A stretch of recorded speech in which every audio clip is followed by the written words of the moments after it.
Hey, where are you? I asked my husband, who replied with a surprising statement. I'm on a trip with my folks. What? It's our daughter's birthday. What are you, crazy? Being a good son is more important, you know. I see. In that case, let me do what I want as well. I hung up the phone and got to work immediately. Hey, what's this about? He was frantic. It was his own doing. I wanted him to suffer. I'm Paige, a 34-year-old social worker. I've been married to Cooper for 8 years now. We were originally co-workers in the same office. He was one of my bosses and even served as my mentor, so we naturally grew close. We started seeing each other outside of work and got married after about a year. Our newlywed life was filled with love and happiness. It wasn't without its problems, though. The main issue was my in-laws. His parents wanted us to move in with them right after we got married, using their old age as an excuse. I adamantly refused, or rather, despised the idea with all my heart. I wanted to spend the first few years alone with Cooper, and there were other reasons as well. One of them was that I had an apartment of my own. My father is into real estate investment and owns several properties. When I got engaged, he gave me one of them as a wedding gift. It was built only 3 years ago, and it was fairly new, spacious, and very comfortable to live in. It was perfect for us as a couple, and there was plenty of space even if we had kids. So I had only thought about living there after marriage. I firmly expressed my opinion to Cooper. He was caught between his parents and me, but eventually he sided with me. When starting married life, my wife comes first, obviously. I also want to enjoy being just the two of us, so they should respect our wishes. I was happy when he was on board. From then on, my in-laws started making snide remarks to me whenever we met. You just don't want to live with old people like us, do you? You probably think we'll be a bother. What a heartless daughter-in-law you are. They held me responsible. Mom, Dad, don't blame her. The decision was mutual between us. Besides, let us enjoy our honeymoon period alone. At first, Cooper stood up for me like that, but they didn't easily back down. They persistently complained and continued to talk badly about me. At some point, Cooper got tired of it too, and stopped defending me. Even when they said hurtful things about me, he pretended not to hear. Every time I saw them, I felt nothing but unpleasant. Then I gave birth a year after we got married. It was a baby girl, and my in-laws, again, heavily blamed me for not having a male heir. Why didn't you have a boy? It's my eldest son's child, you know. If you had any common sense, you'd have a boy. We all know that with natural fertilization we can choose the gender. I was left speechless by their irrational remarks. I couldn't believe they were being so selfish. But Cooper, despite them saying such unreasonable things, didn't stand up for me. I was very much disappointed about it, and after returning home, I complained to him. Hey, why didn't you stand up for me when your parents were being so unreasonable? You're the only one who can stop their rampage. He looked dismayed hearing me say that. Well, maybe you should have just agreed to live with them in the first place. What? Because you refused. They took offense, and that's why you're getting this treatment. It's your own doing. Whoa, how can you say that to me? You were in agreement back then. And you even told them it was our mutual decision.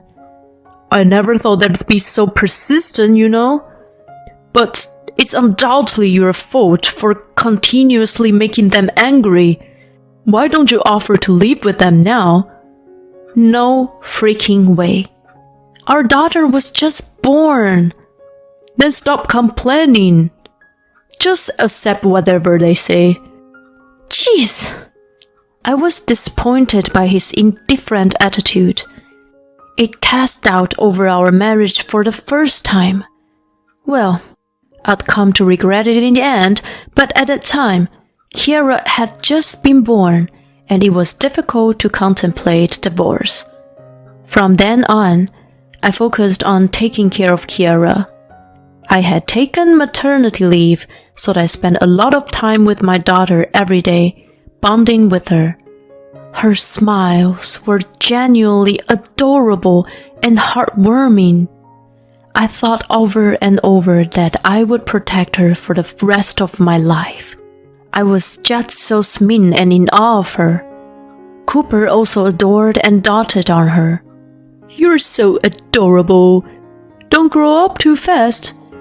He seemed to enjoy playing with her. During that time of bonding with our daughter, our relationship as a couple was not as strained. It felt like we were connecting through her. As she grew and started speaking, she became even cuter. Mama, Dada. Oh, that's amazing. You can call us now. We were so over-the-top happy that you could probably call us doting parents. Looking back, this might have been the happiest time. My in-laws had no interest in their granddaughter since she was a girl. So, I used childcare as a reason to stay away from them. That way, I avoided unnecessary stress. We went out to different places on weekend and created lots of fun memories.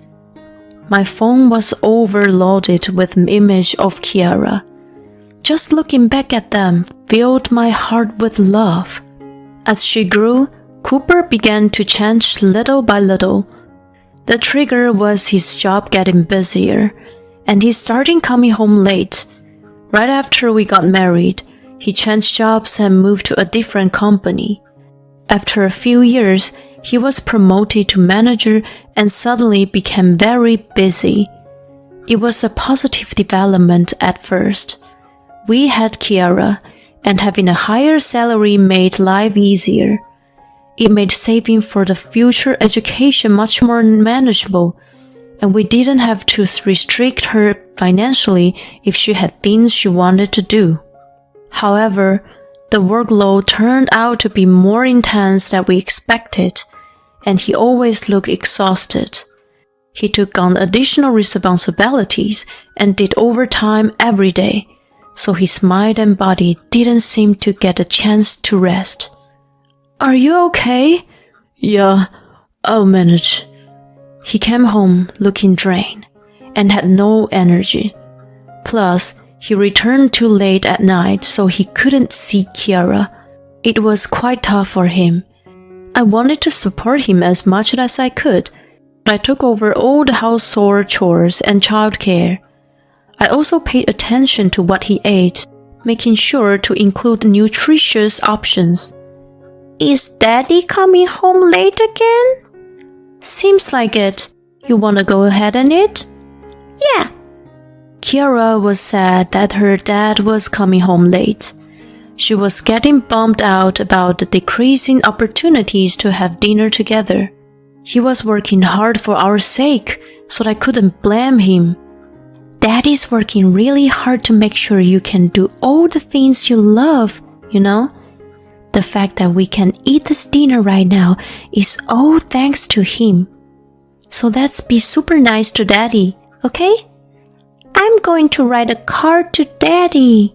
She wrote short sentences on a piece of paper and folded it in half, which she expected him to read when he got home. In it, she wrote, "Thank you for working hard, Daddy. I love you." I knew he would probably tear up when he read it. I wrapped up the dinner and placed it on the table with the card. Since he normally didn't return until around midnight, both Kiara and I went to bed before that.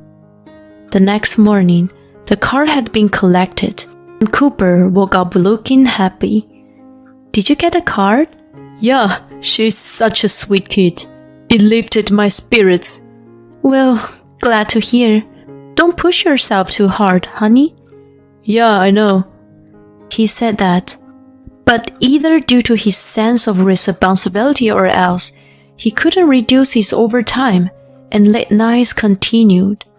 He looked tired every day, and even when I tried to talk to him, he seemed out of space. He was also working on weekends, which left him exhausted, and he'd spend Sundays sleeping. We couldn't go on family outgoings, but I also couldn't blame him. In the midst of this, something bad happened. He finally collapsed at work. I received a call from the hospital and rushed over. Oh my God, honey! Oh, I'm sorry to freak you out.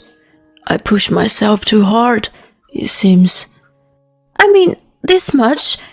Jeez! If something happened to you and you were gone, we couldn't bear it. Sorry, but the company finally realized that they put too much pressure on me.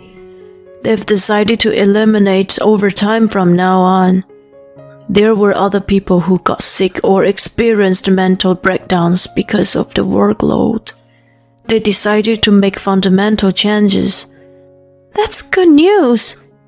Daddy! Kiara, I'm sorry for making you worry. Cooper lifted her up to his bed and held her in his arms. She looked happy as he affectionately stroked her back. From now on, I'll work without overdoing it. That's a promise. He wasn't suffering from an illness, and it was simply due to exhaustion. After a few days of observation, including test and treatment, he was said to be discharged. I felt relief upon hearing that. Over the next few days, I took some time off to take care of him in the hospital. Honey, you don't need to come here every day. No way! I'm too worried. Here's a change of clothes. I'll put the pudding in the fridge, okay? Oh, thanks. When you're discharged, let's go out for some good food. Yeah, sounds good. We were enjoying our conversation when my in-laws arrived. Cooper! Oh God! Are you okay? We heard you collapse from overwork. Oh, Mom, Dad, I'm sorry for making you worry. They immediately turned to glare at me. You, Paige! How can you drive him to the point of collapsing from overwork? Excuse me? You forced him to work so hard and even made him to do housework, didn't you? You're a terrible woman. I was taken aback by their sudden accusation. Hey, both of you, don't jump to conclusions.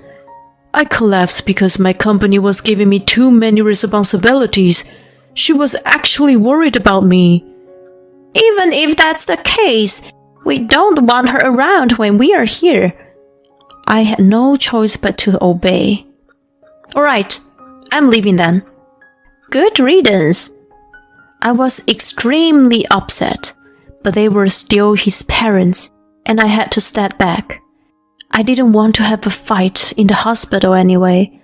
I reduced my frequency of visiting since he'd be discharged soon, and his parents were visiting frequently. About a week later, he came back home. Welcome back, Daddy. Oh, I missed you, Kiara. Welcome home. Thanks for everything, honey. We were thrilled to have him back and celebrated the occasion by going out to a restaurant. It had been a while since the three of us had dinner together, and Kiara was beaming with smiles. Afterward, Cooper was able to finish work on time and return home early. Kiara was delighted that he could have dinner with her. She enthusiastically talked about her daily school experiences. Watching her face brighten up, I was filled with happiness. It was wonderful to spend time as a family at last. After a while, Cooper started to come home late again. Although not as late as before, but often around 10 p.m. He also had to work on weekends more often, which made me worry.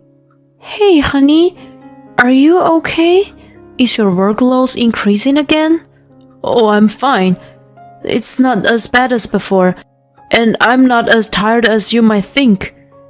Alright, if you say so. The opportunities to have dinner together decreased again, which made Kiara sad. Then, when her birthday arrived, a problem arose. Will Daddy come home early today? Of course he will. You guys make the promise this morning, right? So let's prepare a feast and wait for him. Okay. I left work early to get ready. I bought a cake and made all of her favorite dishes, so everything was perfect. We eagerly awaited his return, but he didn't show up even after 8 p.m. Is Daddy coming back soon? Yeah, I'm sure he's already nearby. I sent multiple messages, but they remained unread. I was getting worried. By the time I noticed, it was past 9 p.m. The food was getting cold. Kiara's face grew more and more gloomy. Unable to hold back my frustration, I called him incessantly. I was determined to get through to him. He finally answered after several tries. At last! Aren't you done with work yet? You know it's Kiara's birthday today, right? Yeah, sorry. I heard a lot of commotion in the background. It was definitely not his workplace. I could hear music and chattering. Hey, where are you?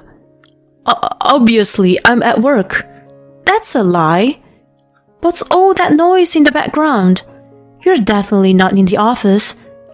I knew something was amiss, but I never expected to hear what he said next. I'm on a trip with my folks right now. What? We had planned this a while ago. Hold on. How come you're telling me this now? It's our daughter's birthday, you know. You're supposed to be celebrating with her tonight.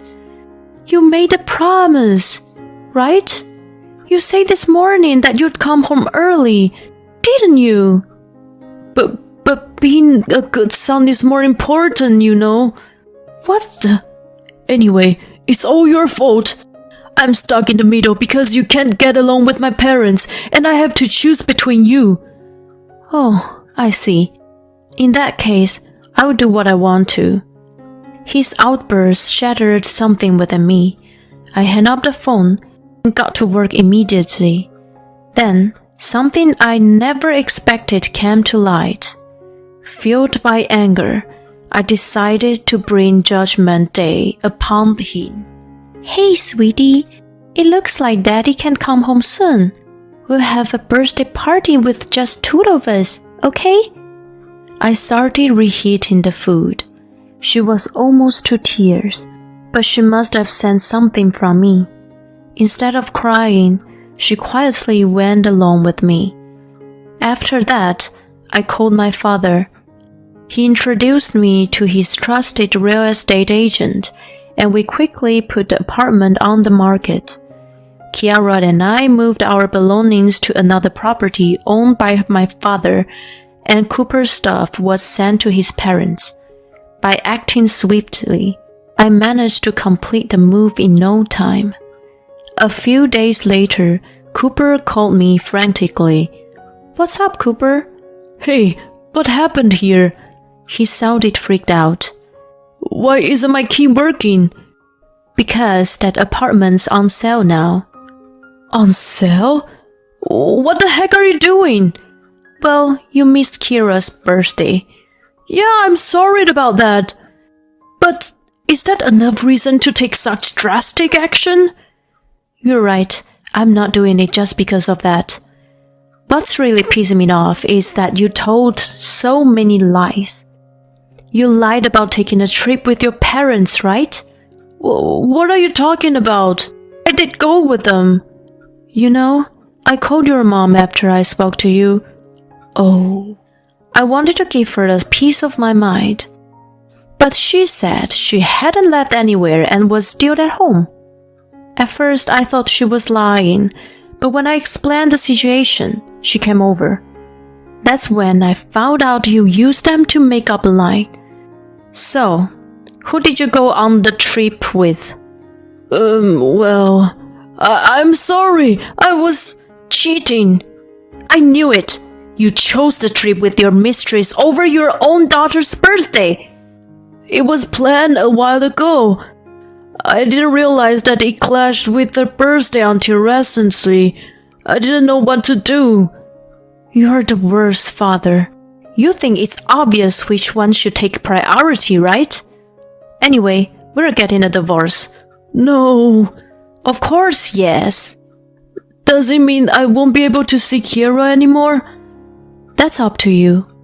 Reflect on the fact that what you did was terrible, and let's handle the rest through lawyers. I hung up on him. Afterward, he went back to his parents' house, where he received a severe scolding from them and was subsequently kicked out. I then filed a divorce through a lawyer and requested alimony and child support. I managed to claim $60,000 just for alimony. As it turns out, his mistress was a nurse at the hospital where he stayed. They had continued their affair after he was discharged. I submitted a bad review, advising people to be aware that there was a husband-snatching nurse working there. It attracted a lot of attention, and the hospital HR eventually contacted me to investigate. Subsequently, she was let go. She and Cooper broke up, and he now lives a solitary and financially strained life, working hard to pay off the alimony and child support. After all, it's all his own doing. Let him suffer, for all I care. On the other hand, I decided to move in with my parents until Kiara was a little older. I'm working diligently so that even as a single-parent household, we won't be pitted by others. I'm going to cherish my daughter and lead a fulfilling life from now on.